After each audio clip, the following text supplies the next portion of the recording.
Welcome back everyone to Showbiz India, and today I'm delighted and honored to welcome Guruji Shri Shri Ravi Shankar to Los Angeles and Showbiz India.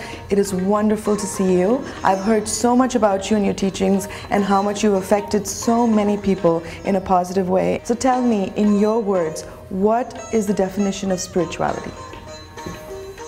You know, that uplifts your spirit, that makes you happy, that brings so much peace and love within you, and that make you a pleasant personality for the world around you.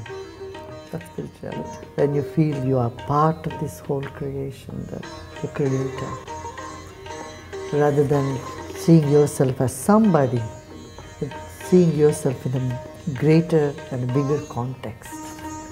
Now everyone is obviously seeking happiness, and I know you have some simple things that you say to incorporate into people's lives to attain that. Can you share that with us? Yeah, two things. One is you have to go within, meditate, do some breathing technique, pranayama, yoga, meditation. That brings substance to your personality, that makes you solid from within. And second is to serve the community around, to be of use to people around. You know, service to society and connection to our higher self, the greater self, inner being. These two things, if we can have in our life, then you see your intentions start getting manifested. You want something and it starts happening the way you want. Often we desire something and it doesn't go the way, then we become miserable, right? So there is a way, there is a technique to have what we call in India sankalpa siddhi. You have a sankalpa, you have an intention, and how to get that manifested. So you are by the world known as that you were born spiritual, you were born enlightened. However, when did you realize this was the calling for you? As I said, you know, it has been there with me from the beginning. I couldn't imagine myself without the spirituality. At any time, any part, any time of my life. You've affected so many people. You're going all around the USA right now with your talks. You, I believe, started out in Hawaii. What was that like? Good, very good. Everywhere people are thirsty for this knowledge. You know, because this knowledge has no dogma and it is practical. And it is so concrete and solid in some way, and impacts one's life in ways which are unimaginable. You know, it heals the spirit, it heals the soul, uplifts the spirit. Body becomes better, mind becomes better, clearer. So naturally everyone takes it. What was interesting, I read that you think spirituality and science is connected, which is atypical. Generally, people don't connect the two. You know, there are two streams of thought. One is Occidental, another is Oriental. In the Occidental way of thinking, you say first you believe, it's all based on belief system. Then someday you will realize it.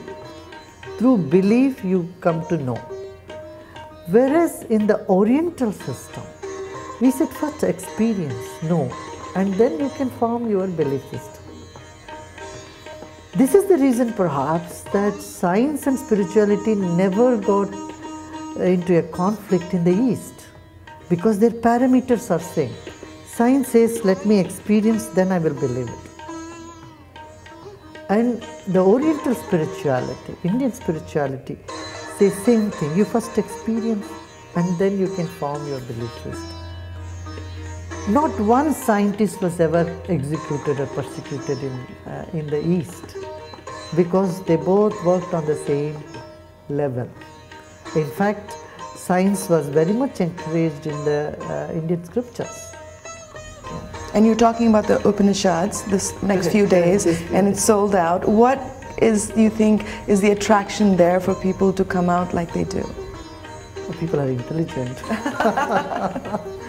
You know, intelligent people always go for this sort of intellectual knowledge and experience together.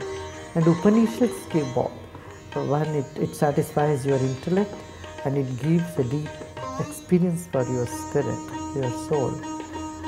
That's why people take to it. You say everyone is leading a very stressful life, doing millions of things. What are some of the simple steps you would advise people just to incorporate for people to lead a balanced life?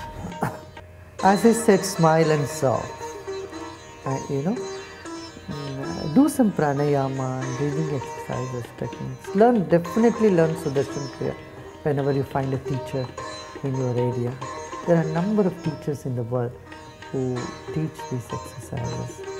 Do take them some time, 4-5 days, couple of 2 hours each day it takes for you to learn the beginning session, even 4 days or 2 hours each day. Once you learn, then you can do it on your own. At least you have some tool to get over your negative emotions. Sometimes you feel down or depressed, or you feel angry or restless. You don't know how to come out of it.